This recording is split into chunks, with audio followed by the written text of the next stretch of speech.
Okay, we're live. Welcome to Dive into Worldbuilding. Sorry for the delay in getting started. We were trying to see if we could get more people to come in.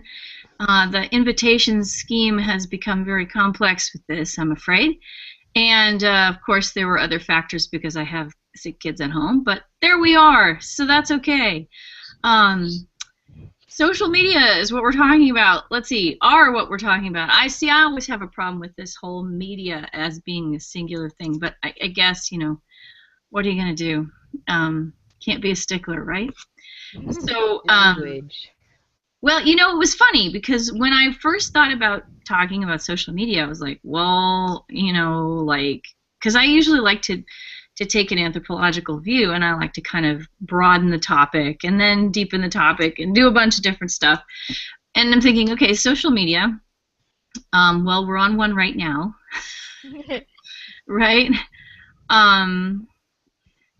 And the invitations are a complex thing, and all the various things. What I come down to is that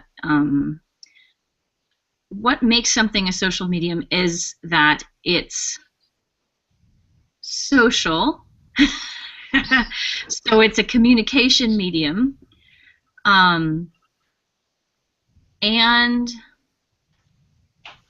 that is actually pretty much it. You could really say, this is just our convenient term for things, right? There are all kinds of different communication media. I'm gonna be stumbling all over this the entire hour. I can just tell. There are all kinds of different communication media, and each one of them has different parameters, and that influences how people communicate via those media. Right? So, I think okay, well, so what social media right now are things like Facebook and Google Plus and, Twitter, et cetera, et cetera. And there are all kinds of, but those are the major ones, right? And then there's like Instagram, and then there's Tumblr, right? So there are a few major ones that I'm actually not involved in, which makes it hard. Instagram and Tumblr and a few others. But then of course there are the other ones like Ello and things that have never really kind of taken off. There's also LiveJournal. LiveJournal, right? Which is not so much of a give and take. It's more of a blog. And you have to say, well, are blogs social media? Well, yeah. People can comment, okay, but so, I think it's an interesting question, right? Because anything that allows for interaction is going to be a social medium, right? And we are accustomed to this kind of instantaneous interaction over distances that's permitted by things like Twitter, right?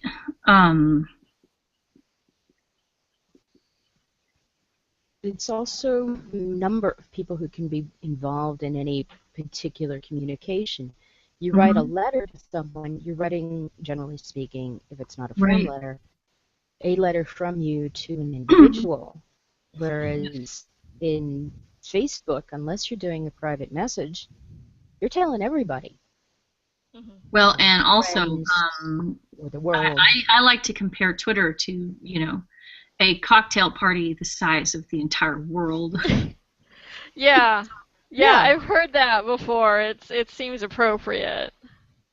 So yes, I think and I think that's actually kind of important, though. It's sort of where, what am I getting to?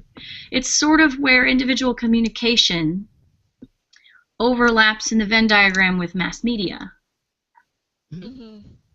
So, in fact, we're using the word media here almost like we use the media when we talk about TV or the newspaper, or that kind of thing. Right. So, mass communication as well as individual communication, both at once. Yes.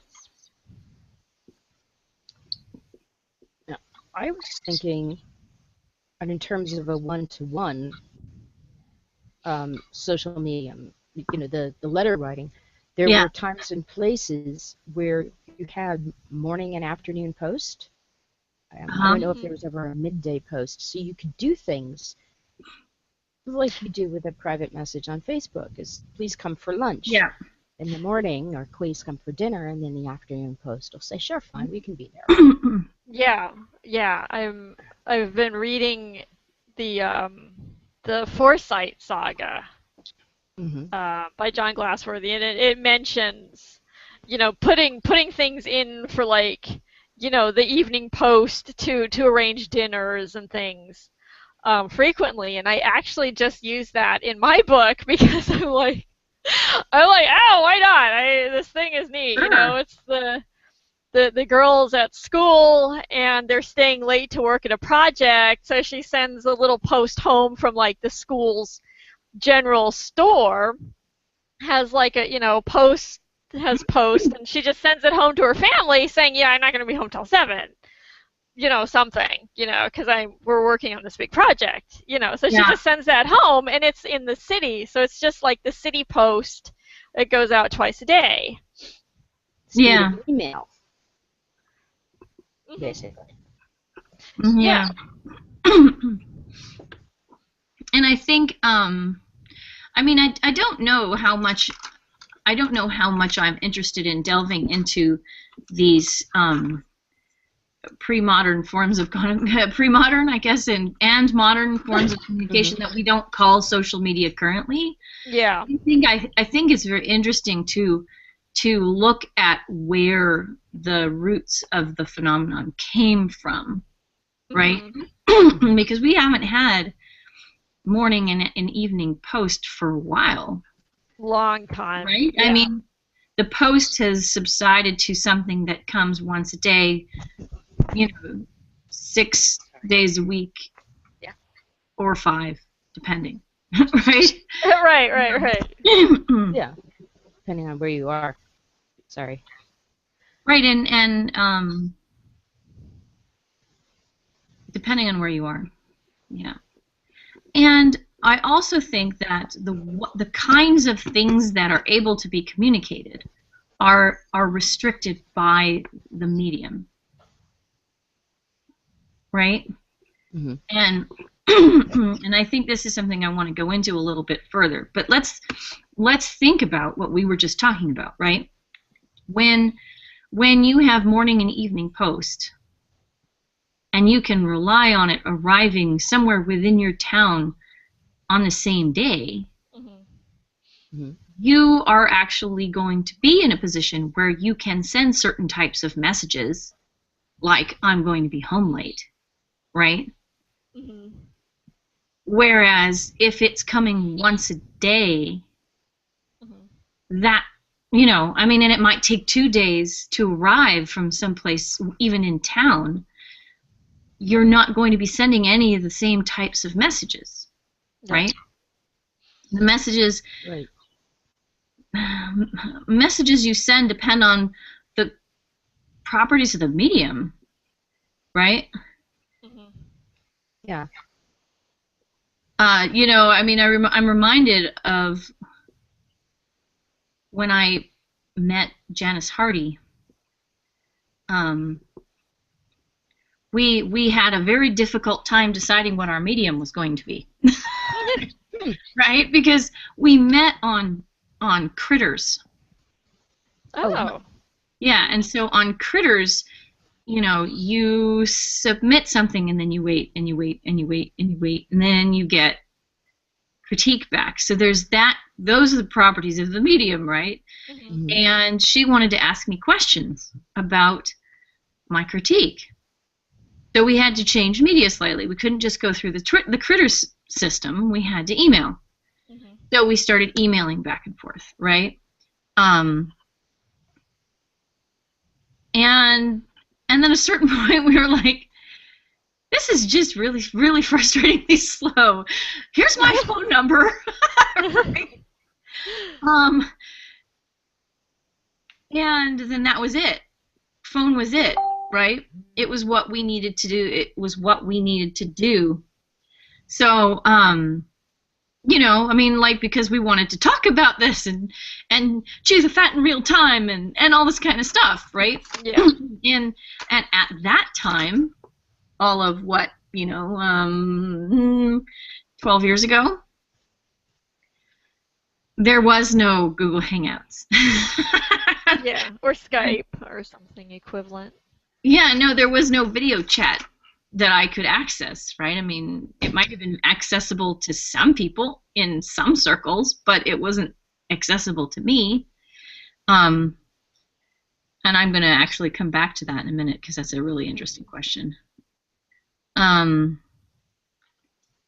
But anyway, so that was not an option. So when I actually finally met her in person, we sat at the same table chatting with each other. And every time I looked at her, I felt like I was sitting at a table with a stranger. And every time I looked away from her, I felt like, oh, it's Janice, right? We had this knowledge of each other that came basically from the telephone. Mm-hmm. So, you know, it was very surreal. And it had to do, the feelings that came out of it had to do with the medium of communication that we had been using up to that point, right? So yeah, and you know, in fact, I have online chatted with her at various points. Well, we haven't had an enduring choice of online chat medium, you know. Yeah. Partly because technology changes so much so quickly. But anyway, yeah. So anyway, I always talk about. Sorry, what were you gonna say? I was thinking about that that article that you, I think it was you, I think, that you linked to the other day about masks. Mm-hmm, yep. And how some of the social media can function. The internet can function as a mask. And it just occurred to me that, you know, when you were saying about, you know, seeing her versus not looking at her and the difference in recognizing her, that's she's taken off the mask, and so you don't recognize the face under it, even though talking to her, she's the same person, as opposed to a different aspect that you get when you put the mask on. And in fact, that was one of the reasons why I thought that was such a good article. Yeah, that makes sense. It was like, oh yeah, whoa. You know? Yeah, it was very interesting. I really. Yeah. So yeah, so there is that masking thing. So I guess what I want to do is I want to move on to the question, what gets communicated, for a minute, because there are several factors that contribute to what gets communicated, right? Right.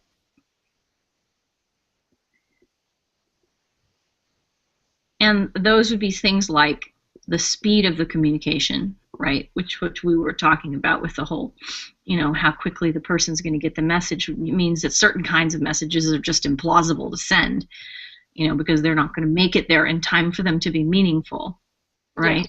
Yeah. The other thing is the size of the message. And that's a big factor in the difference between, say, Facebook and Twitter, right? I always talk about Twitter having its own language. It's like the land of the eternal soundbite.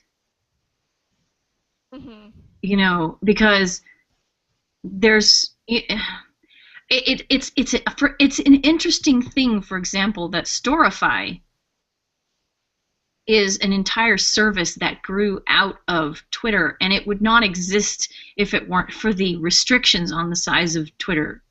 Yeah. Right. Yeah, I've gone on long Twitter rants too. I think everyone does, where you just keep replying to your own message, because that's the only way to make it something longer. Yeah, right. And I can't find the link. I wanted to post the link in comments. Yeah, the Surify, I've seen and not just rants, but I've seen in Twitter, reply to your own tweet. Yeah. And people can get longer messages out to their Twitter audience, things you might otherwise do. Actually, you might or might not do as a single Facebook post, because that, if you do it as tweets, you can create it on the fly. You can look at what you just wrote, and if it says, "Oh yeah, I just thought of," then you can put what you just thought of in another tweet. So I'm going to. And you can do that with Facebook, but you have to edit or you have to comment, or so that's not as effortless and natural process. Yeah. Again, these are sort of properties of the medium questions, and what kind of communication is made most optimal, which I think is interesting. Yeah. And it is kind of a language, because it actually, things like Twitter actually have realistic influence on the way that people speak when they're not on Twitter. Yeah.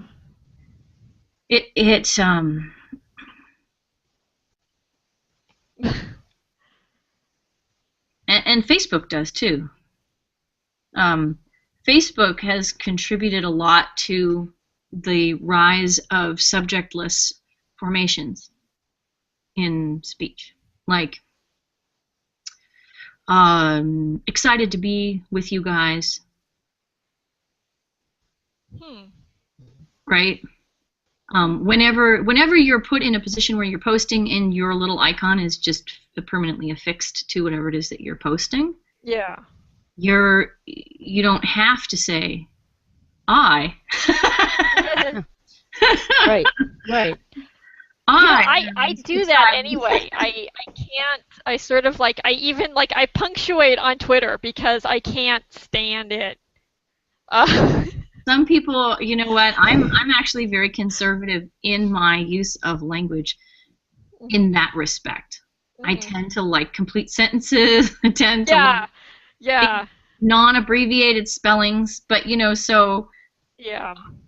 I cave for the abbreviated spellings on Twitter at times just to squeeze in more characters, but I don't like doing it. And but there's also like there's a certain amount of inscrutability.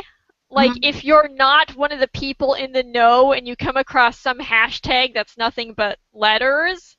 Yeah. And you're like, what is this? And like you have to guess from like the letters what sentence practically is being formed. Right. And every once in a while, like there was one that was like a hashtag FF, and I'm like, what is that? That could be anything. That could be anything. That could literally be anything that starts with F and F, right? And finally, I'm like, I give up Twitter. What is it? And somebody's like, it was Follow Friday, and I'm like, well, for God's sake, how are you supposed to know this? And where does it come from? And who originated that? Some hashtags have very specific originators. I mean, the whole idea of a hashtag was something that took me a lot of research to figure out what is a hashtag. What it is, and but I mean, actually, these are codes, right? Codes or tags that you affix to something. And in fact, when you have one that's very successful, it's pretty amazing. And again, it's a property of the medium that Twitter has been designed to have its computer program recognize that hash symbol plus whatever follows it as something that is searchable. And that's really the brilliance of the hashtag, period. Mm-hmm. Right? Yeah. Because suddenly all you have to do is create something that has the hash plus a series of characters, and it becomes searchable. And it becomes something that can be contributed to across the world simply because it is searchable by a computer program. I mean, that's pretty clever. Yeah. Right? Yeah. The what? Pit Mad is it's short for Pitch Madness, and you pitch your book on Twitter, and hopefully agents and editors favorite your tweet, and you get to send out requested materials. Dang. Well, I'm glad I'm not there. Yeah, I tend to avoid those days because I just feel bad about myself. So. Well, you know, here's the thing. There was the one that I got involved in was the manuscript wish list hashtag. Yeah, that's a good one. Yeah. The length of that the hashtag, though, doesn't the length of the hashtag affect the total? It does. It does. And in fact, yeah, that's, I mean, like, okay, so how to pitch your book in 140 characters. It's, minus, I suppose, like this incredibly honed version of the elevator pitch. It's the tweak pitch. Yeah. Some are excellent, some are inscrutable, and some will be like for the same book described so completely differently you don't recognize it as the same book. Yeah, well, I mean, it has to do with, I mean, everything can be done badly, right? Yeah. Yeah. I mean, everything can be done badly. But I think it's interesting that people are doing this. I mean, I guess what it becomes is it becomes another way to sift through. You know, because if you have the ability to summarize your book in 140 characters, that's a pretty magical ability. I did it several times for the Bird Fairies, and nothing. So I quit. Well, you know, I mean, I have to say the difficulty with, I mean, queries are already brutal. Yeah. Right? Yeah. Like taking a 350-page book and summarizing it in a page is hard. And, or you know, I mean, because usually it's not even a page, usually it's a paragraph. Yeah. Right, so this cuts it down to less than a paragraph. My problem is that I just can't express what makes my novel unless I have some room to do it. Yeah. Because a lot of the aspects of it are, like, in a way, what becomes restricted if you have such a short distance, you know, to fit it into, is what makes the story unique, right? Because you're confined so much to the basics. You have to try to find what. It's almost like using magic words, right? Yeah. You have to find what magic word is going to be the draw to whoever is looking at it. You know. So this is a medium that isn't really quite right for the task, but the medium that is appropriate for the task, even if you send a paragraph via email, it becomes spam if you try to get it across, you know, to multiple people in the audience. Right. Because you're just making a mailing list and blasting it, whereas on Twitter, that's an expectation of how you function. It's how Twitter functions. It goes everywhere, and that's the appropriate place for it to do it. So yeah, so maybe that's why they move into that. but it doesn't make it easy to get the task done. Well, you know, So- I think in a way, it's a little bit like the relationship between songwriting and like American Idol, right? I mean, you're putting yourself into this gigantic hopper full of people, Mhm. you Right. know, and seeing if you pop out, right? So, Yeah. yeah, Yeah.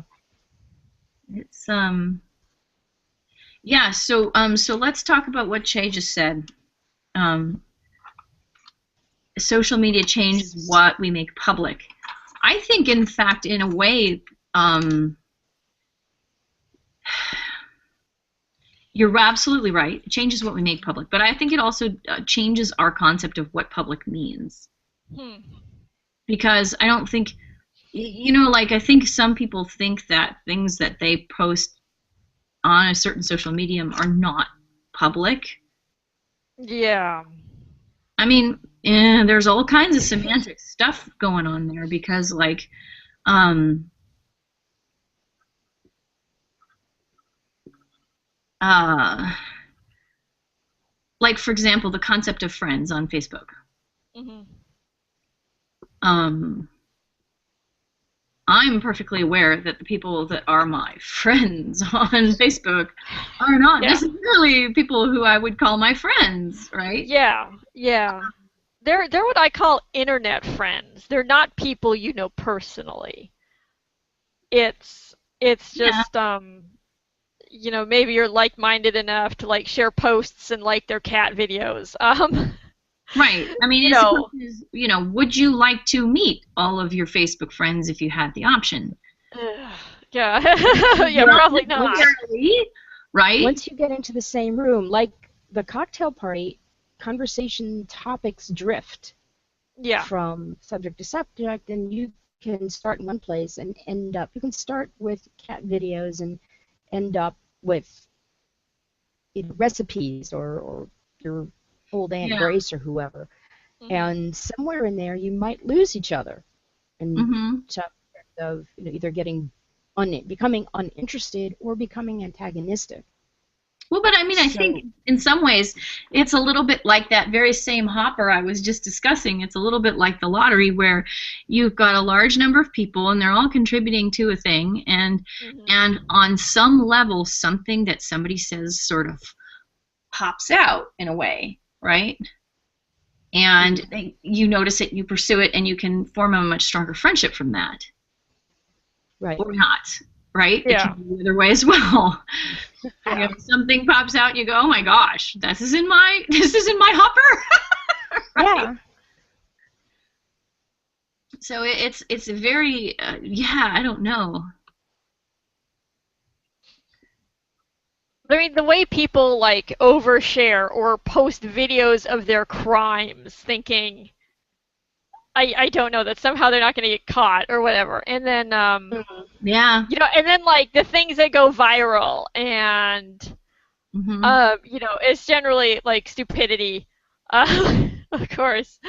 Um, you know, people getting hit by trucks, or you know, whatever, you know, people, you know, there's all this video now of everyone doing everything, and things that people thought no one would ever see are now being seen by everyone.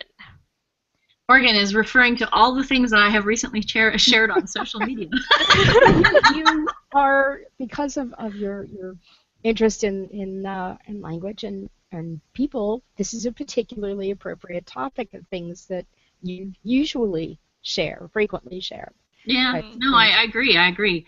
I did share a piece about how kids don't appreciate their parents sharing things about them without their permission. Yeah. And I find this interesting partly because one of the things, at least a few years ago, when my kid was in middle school, well, not when she was in middle school, but elementary school, and around that age when you start using them, kids are taught, be very careful about what you tell people, your name and how old you are and where you go to school, where you live, because, you're well, you're basically doxing yourself. And so parents are trying to protect their kids from what happens on the internet coming after them in the real world. And Mhm. yet parents who do that, don't realize that they're giving out some of the same information, Yep. or might be giving out some of the same information. So I'm not really sure. I find it to be an interesting contradiction, though it may not be the same parents who are doing these things. And you don't think necessarily to ask your 5-year-old if you can post that cute video. You would ask your 15-year-old, I hope. Maybe. Yeah, But, you'd the hope. 15-year-old is looking for cute, stupid kid videos and comes across himself and, Yeah. Mom, Dad, please, what were you What did thinking? you do? So, I think it's the piece suggested, things that you share that are important, like how do you deal with this situation with your kid. Leave off the names and the specifics, and Yeah. If relative. it's a difficult thing, for sure. Yeah, it's hard. And support groups, online support groups, Mhm. chat rooms specifically, can be made public, I would imagine, by the company that hosts the medium or hosts the group. Yeah. So you can say this is friends locked, this is members locked, but that's not necessarily permanent. Yeah. So that comes down to the types of things that you post. What Shay said about Right. And I think we've been skirting around this, but the word that people typically use to talk about this stuff is privacy and online privacy. Yeah. And it's a big issue, right?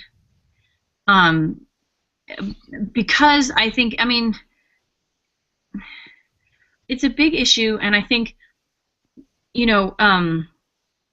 we tend to analogize our interactions on social media to other things, like conversations, right? Mhm. Oh, I had this chat with somebody on Facebook, right? Yeah. Oh, I argued with somebody on Facebook. But it's almost like two people writing to one another in the newspaper, because Yeah.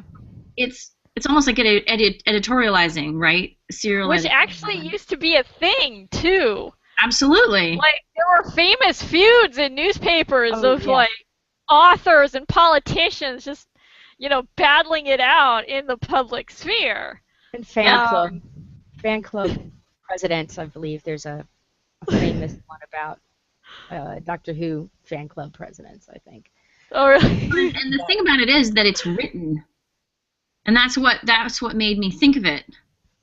Is because when you're having an argument on Facebook, it's written, Yeah.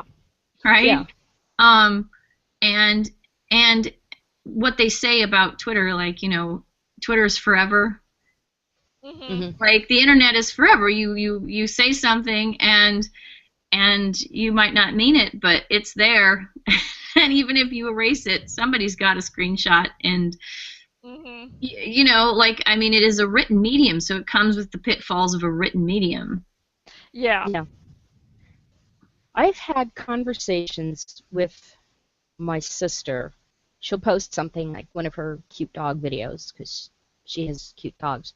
And we'll be in the chat box, or on chat, not the Mm-hmm. yeah, on chat at the same time.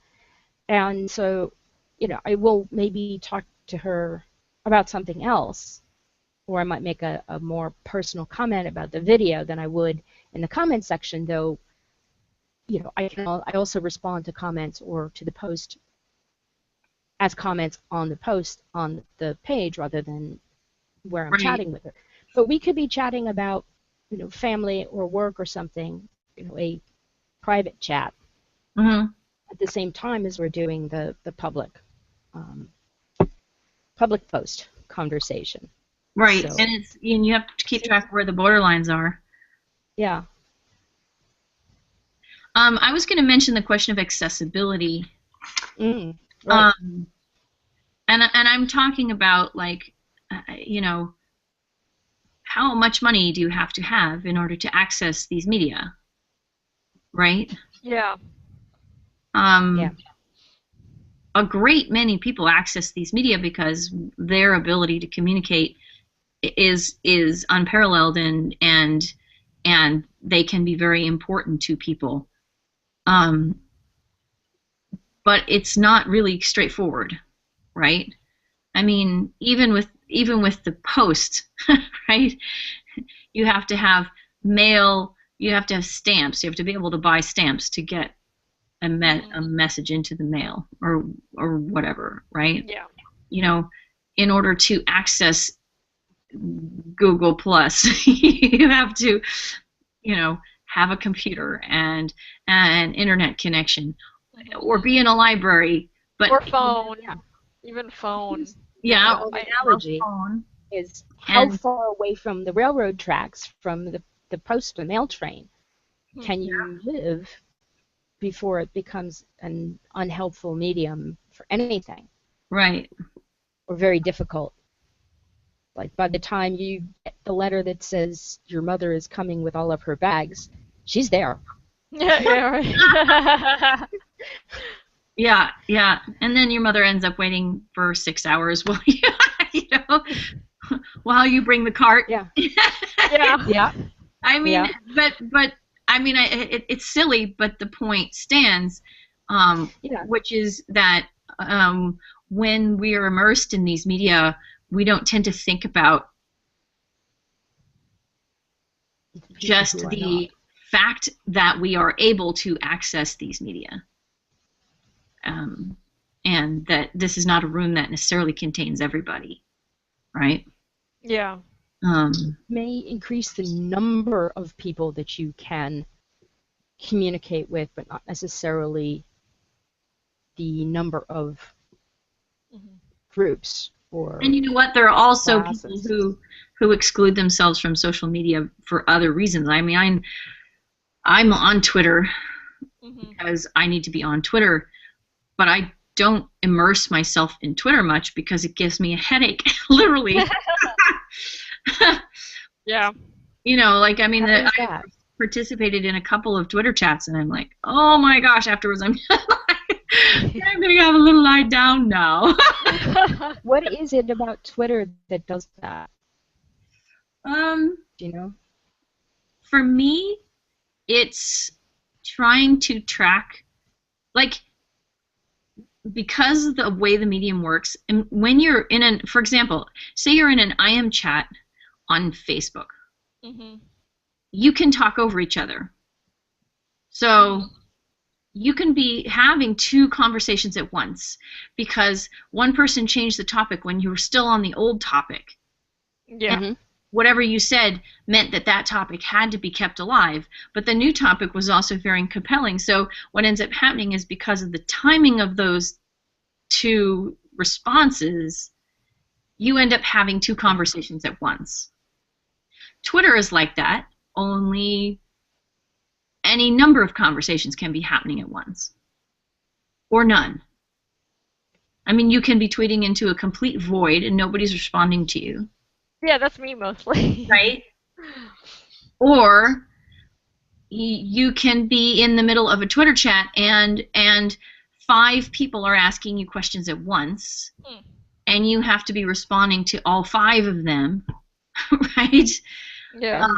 At the same time, you've got tweets from other followers or followed people you follow that are interspersed. So if you are tweeting back and forth with whoever about architecture or puppy dogs, suddenly you can have 5 tweets from someone else who's not in the conversation at all, and it's not the same topic. And skipping over that, I don't know, having to have the cocktail party analogy just evaporated.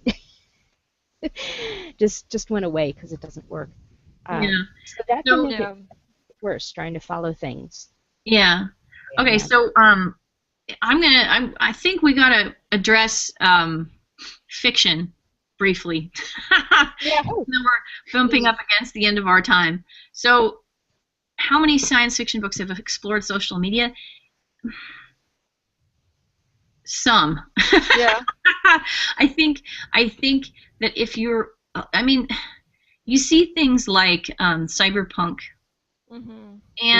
and often what we term social media are expressed as alternate worlds, like technological worlds that people participate in. Yeah. There's a sort of analogizing or a Or like the computer you enter and play the game. right. Yeah, Like it's the a virtual kind of reality. metaphorical expansion, I guess. Yeah. The computer realm as world is pretty common. Yeah. I think. But what would Twitter look like in outer space, where you just have like like ship captains sitting there on some little device, like on the Enterprise, tweeting about, oh my God, we just found this planet, blah blah blah blah blah. I'm gonna nail this green girl, ha ha ha. Yeah,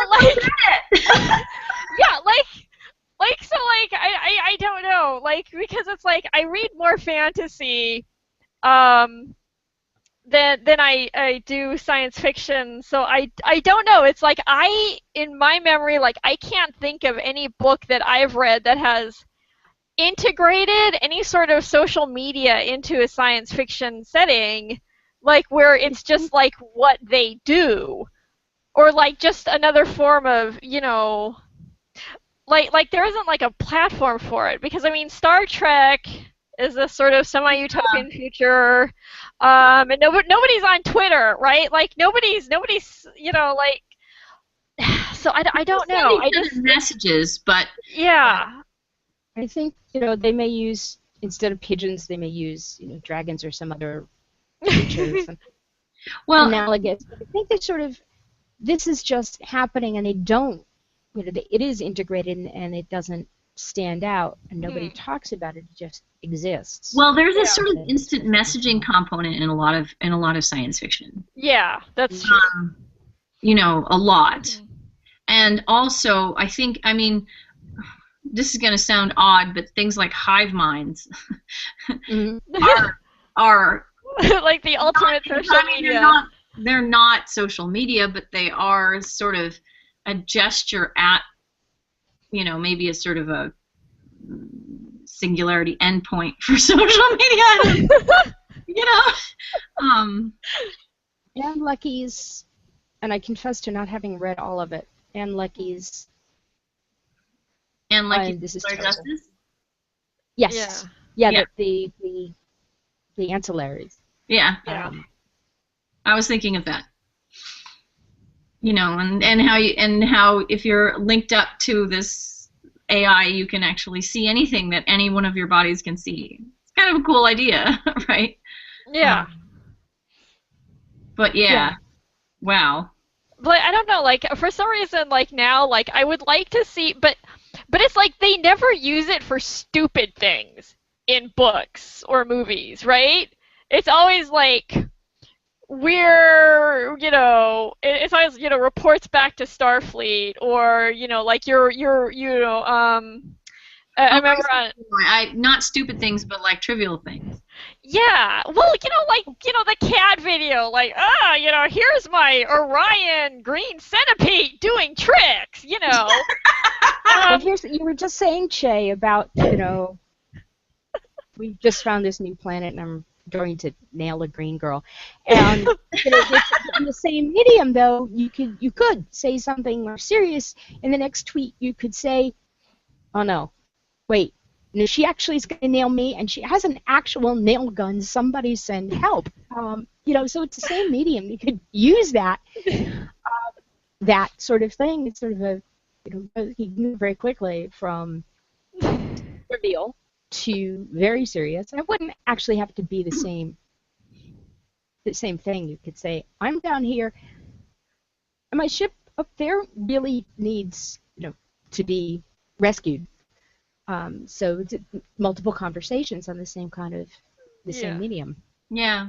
Well, I mean, I'm just saying, though, that, like, okay, while, yes, we use Twitter and Facebook for social activism a lot and sharing articles and information, but it's also, like, you know, the internet itself and is equally amounts sharing stupid cat videos, you know, and I mean, hey, I've shared cat videos. I've shared my share of cat videos.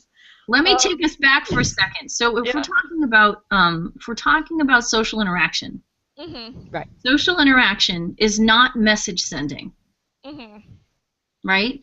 Yeah. Social interaction has a message sending component, right? But a lot of what we do in social interaction is not message sending. Yeah. It's more real-time affective communication. Well, no, it's affective maintenance.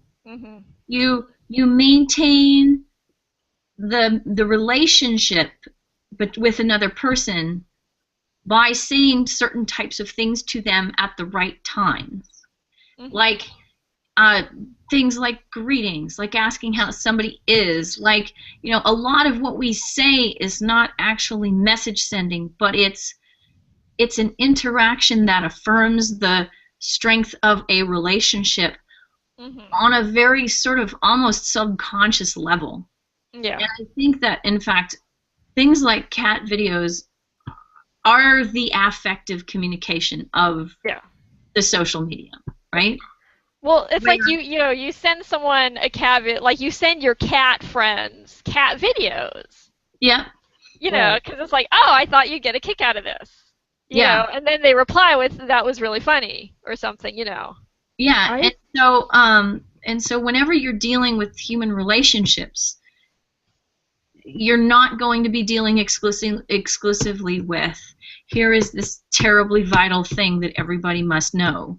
Right? Yeah. But there is always going to be a component of, you know, almost content-free, you know, meaning-free sort of interaction that's just like, check this out, you know, like, hey, how's it going? It's okay, you know, like, yeah, you know, have a good trip. Like, do you know, all that stuff is also going on in the social medium. You know, and I mean, we have stories that contain aspects of the real world and contain social media as a result of that. But I think in a way that fiction writers catch up a little bit with modern technologies, because, like, you know, people who don't communicate are like the source of all problems. I can't get the message in time. Well, you know, like, it was funny on Once Upon a Time, you know, Emma's trying to track the location of Regina using her cell phone, and then Regina abandons her cell phone because she doesn't want to be tracked down. That is a very quintessentially modern, technology-aware way of saying, okay, you know, you can't really track Regina, right? But, you know, there are certain like, when you go back and you read classic literature, there are plenty of problems that could be very easily solved by just like, hey, you want to meet up? Oh, okay, cool. You know? Yeah. Romeo and Juliet would never have happened. I know, yeah. So, all of that.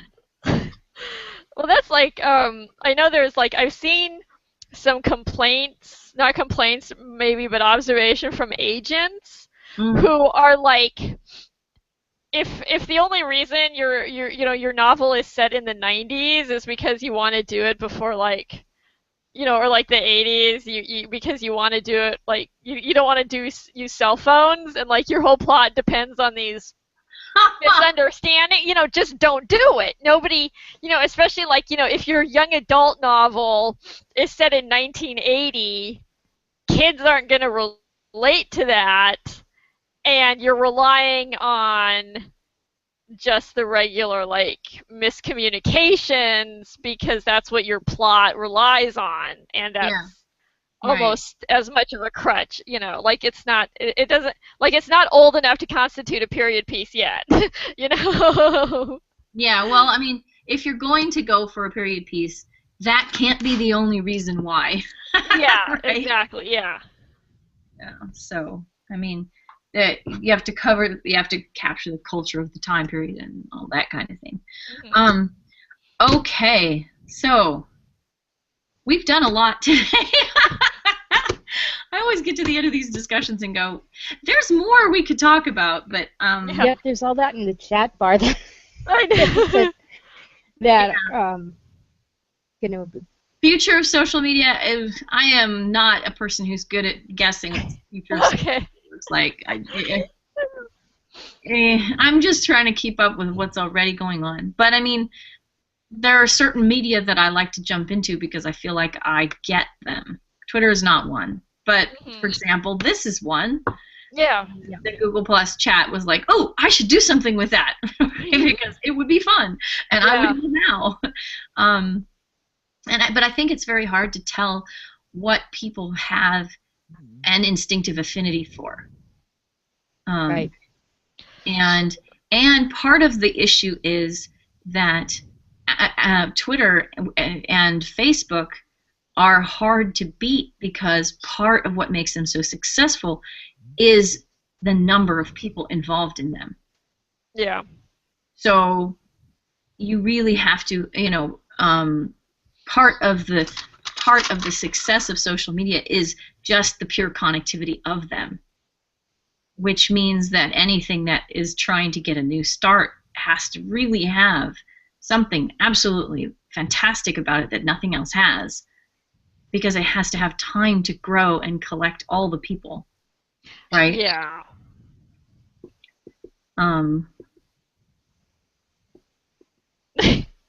Who collect all the people? Imagine a world where you're just born with the Twitter app implanted in your brain. Yeah. You're just born with it. It's and you can't shut it off. Yeah, well, it'd be like having hearing or something. I know. Yeah, I don't know. Anyway, thank you guys. Thank you guys for being here. And so, is it next week? You said 24th. It's already next week. Yeah. Woohoo! Next week. We're gonna meet on Thursday at 10 in the morning. Okay. And we're gonna talk with Fabio Fernandez about his work, and he's gonna be joining us from Brazil. So that's gonna be awesome. And yeah, so join us, come chat, and thank you for this awesome chat today. Yeah. I'm going to stop the broadcast. Yay.